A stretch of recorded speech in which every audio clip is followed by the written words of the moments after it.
that there are two forces acting on the body B. One is tensional force acting upwards, and the weight of the body which is acting downwards. Let me consider that as MBG, where M.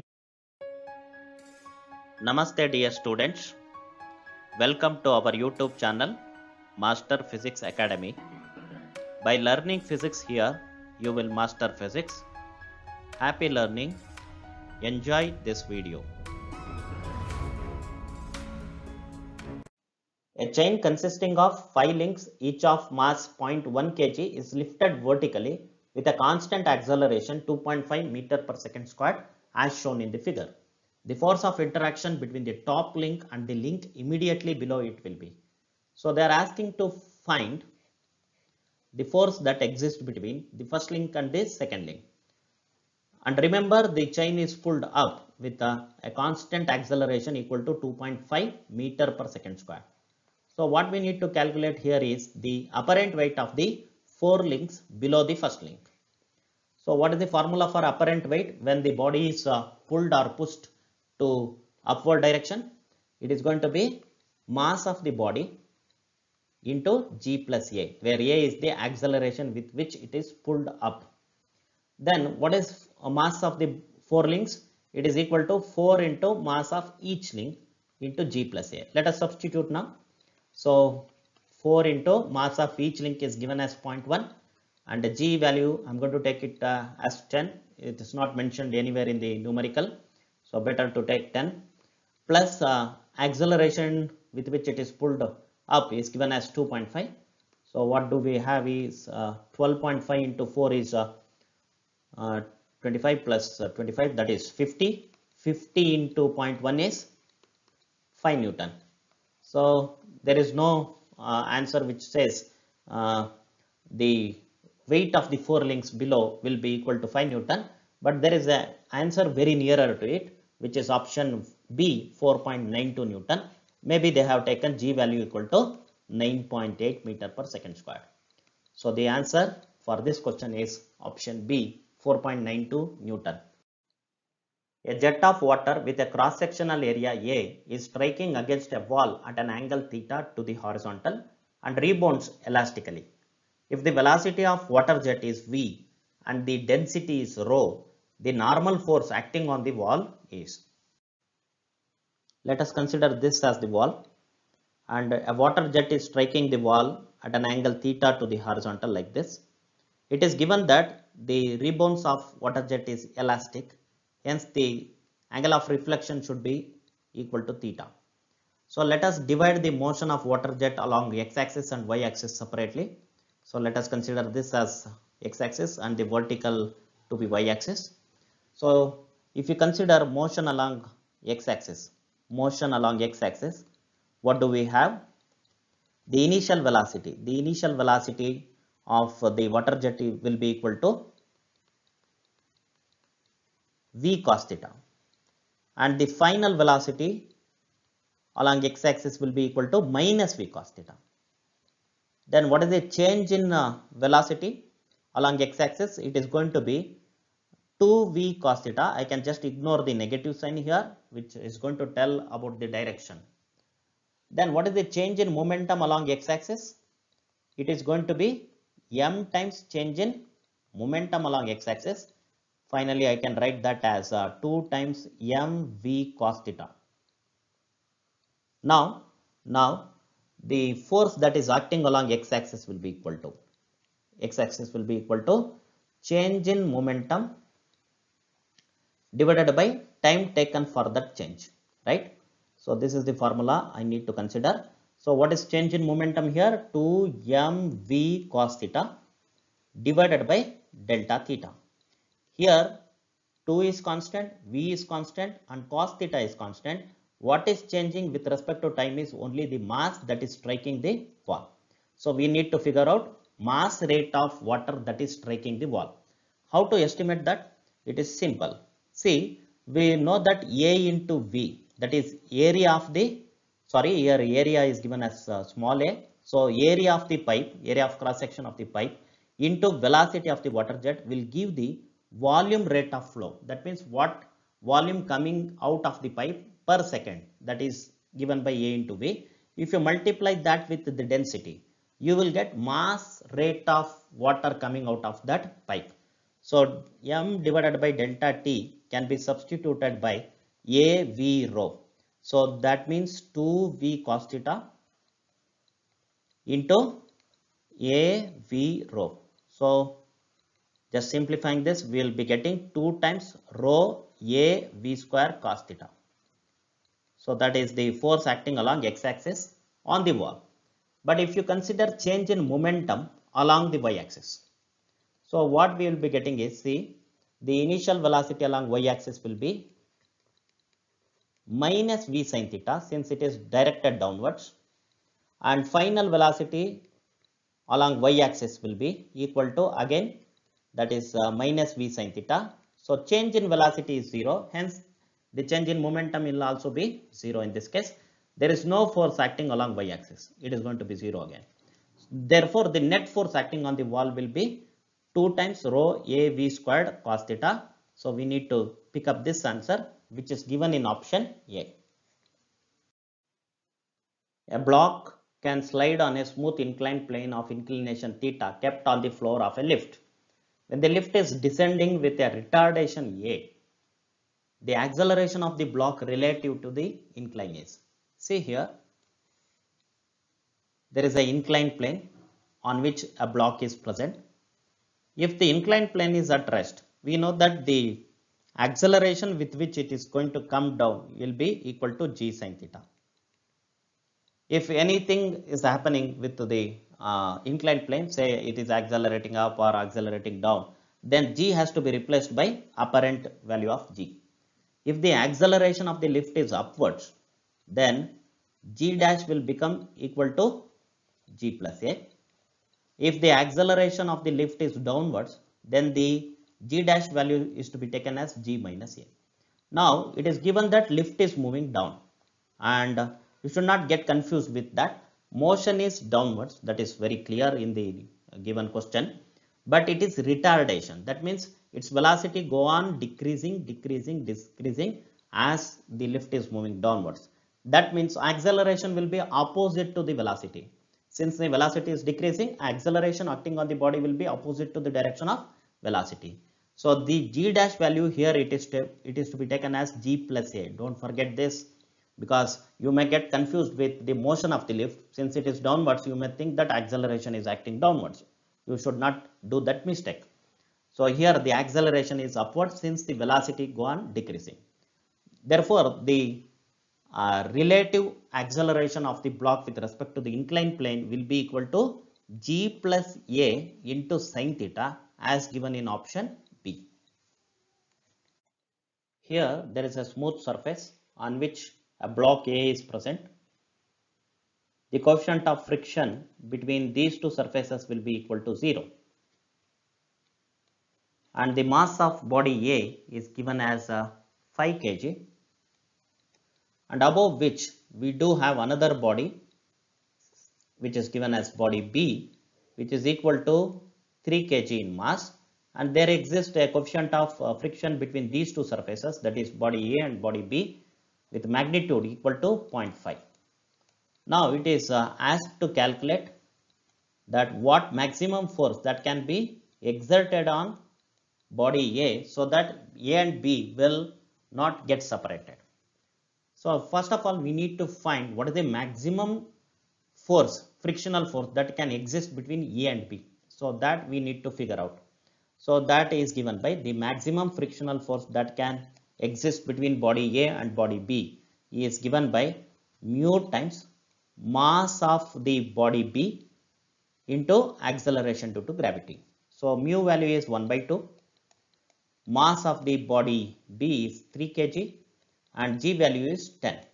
So what we are getting is 15 Newton. So that is the force, maximum frictional force that can exist between the body A and body B. Now the acceleration, the maximum acceleration that can be given to body A so that there won't be any separation of body A and B is given by the maximum frictional force that can exist between body A and B divided by mass of B. So now let us calculate this. So maximum frictional force is 50 Newton divided by mass of body B is 3. So that means the maximum acceleration one can give to body B is 5 meter per second square. If we don't want the separation of A and B, then the acceleration of body A and B should be less than 5 meter per second square. That means the maximum acceleration one can give to this combination is 5 meter per second square. Therefore, the net force that can be applied to A so that there won't be any separation means that is total mass of the system into maximum acceleration. So what is total mass here? 5 plus 3, that is 8.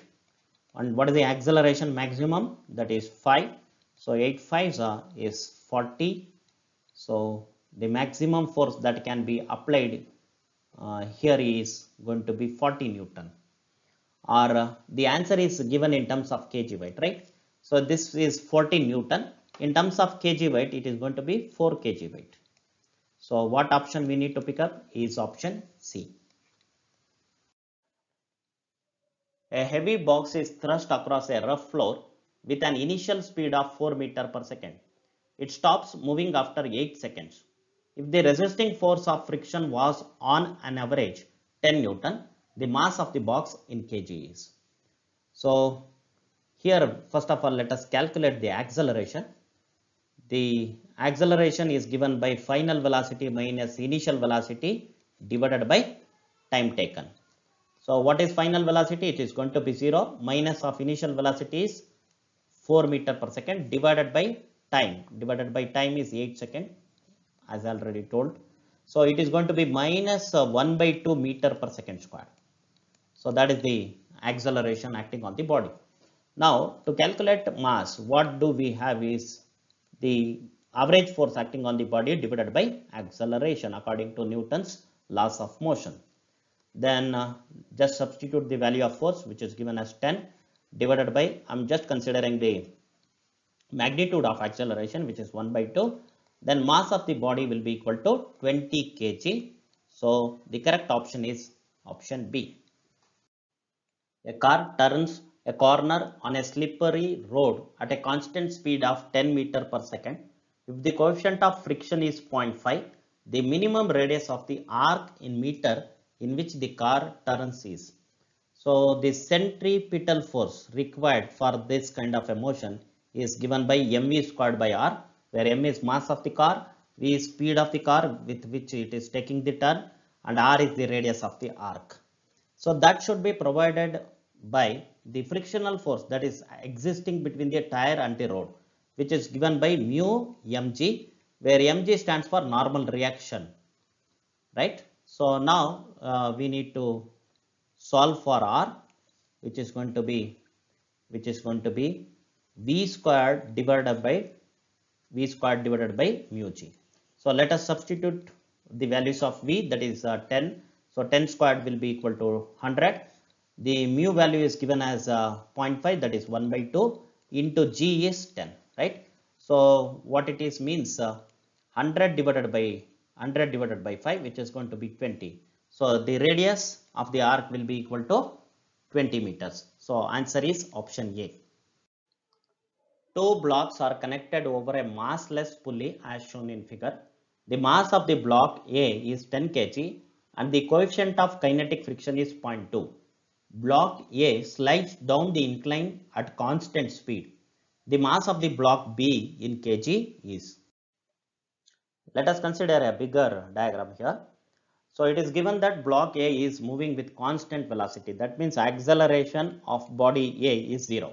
That means the forces acting on body A are balanced. What are the forces acting on body A? Let us consider one by one. There will be component of weight acting down the inclined plane, whose magnitude is given by mg sin theta, which is responsible for downward motion of the body. There is a force of tension acting up the inclined plane, which is going to be T, and we need to calculate that.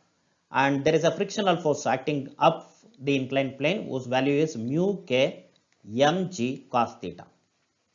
Now what we know is mg sin theta must be equal to T plus mu k mg cos theta. because the acceleration is given as 0. Then what do we have for tensional force is equal to mg sin theta minus mu k mg cos theta. Let us substitute the values we know. So let us consider mg common. So m is given as 10 and g value I'm going to take it as 10. So what is left in the first term is sin theta, sin 30 degree is 1 by 2, and the terms which are left in the second term, okay, is mu k value is 0.2. I can consider that as 1 by 5. Mg is taken out into cos theta. Cos theta means it is root 3 by 2. So once again I can consider 1 by 2 as common. So it is 100 divided by 2, which is going to be 50. What is left in the first term is 1, and what is left in the second term is root 3 by 5, right? Okay, so let us do the calculation quickly. So it is 50 into 5 minus root 3 by 5. Okay, so 5 tens are 50. So it is going to be 10 into 5 minus root 3. Let us calculate 5 minus root 3 very quickly. So it is 5.00 minus 1.73. Okay, 1.73. So what is the value? 10 minus 3 is 7, 9 minus 2 is 2, and 4 minus 1 is 3, 3.27. So it is 10 into 3.27, right? That means it is going to be 32.7 Newton, 32.7 Newton.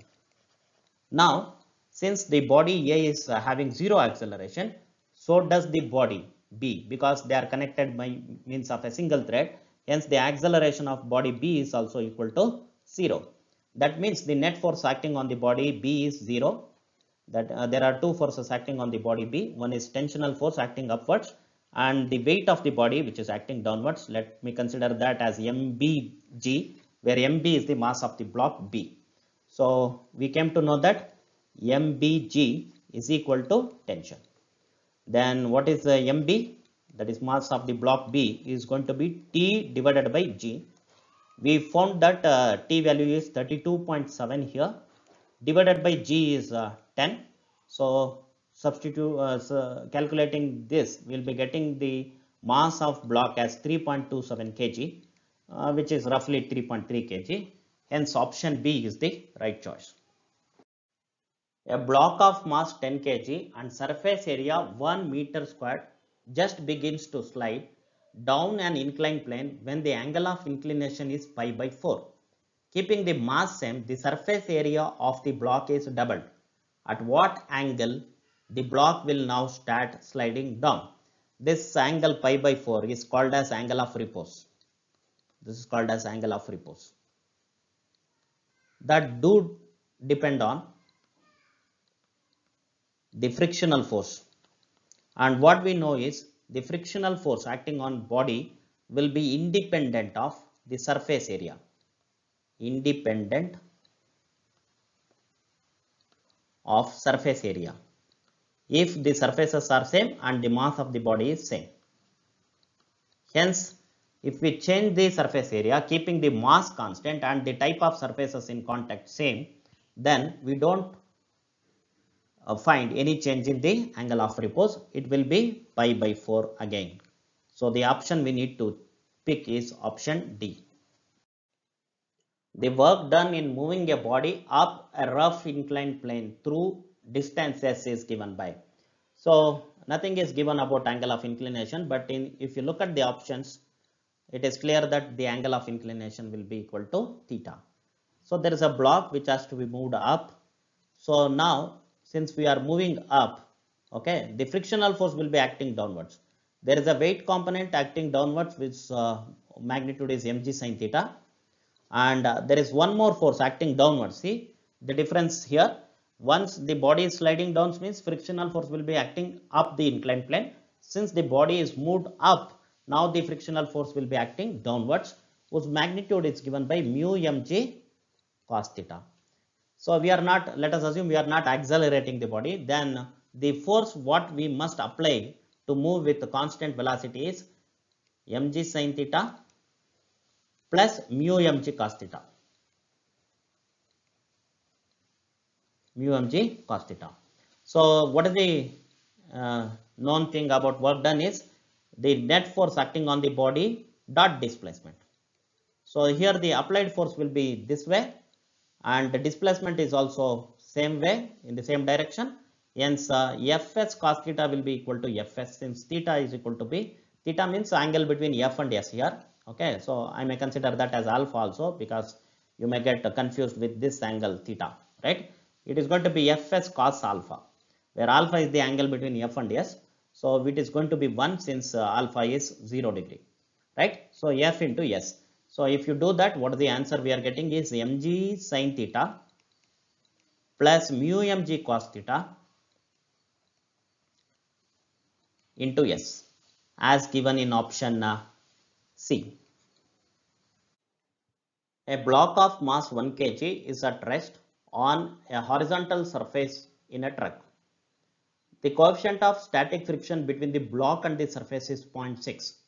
If the acceleration of the truck is 5 meter per second squared, then the frictional force acting on this block is. So first of all, let us consider the maximum limiting friction. So that is given by mu mg, right? So mu is given as 0.6. I may consider that as 6 by 10. And mass of the body is given as 1 kg and g value is 10. So if I do that, I will be getting answer equal to 6 Newton. Okay, but this is just the maximum possible frictional force.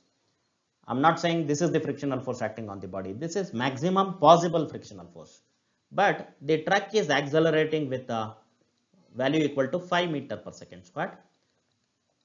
Therefore, the force that may act on the body will be equal to mass times acceleration. So what I should consider here is 1 kg as the mass of the block and 5 as the acceleration. So what is the force that may be acting on the body means it is going to be 5 Newton. So since this force is lesser than maximum possible frictional force, the frictional force will be 5 Newton. What do we know about frictional force? It is self-adjusting force. The frictional force will be always lesser than or equal to maximum possible value. So here the applied force is 5 Newton. So the frictional force will self-adjust its value to equal to 5 Newton. So answer must be equal to 5 Newton as given in option C.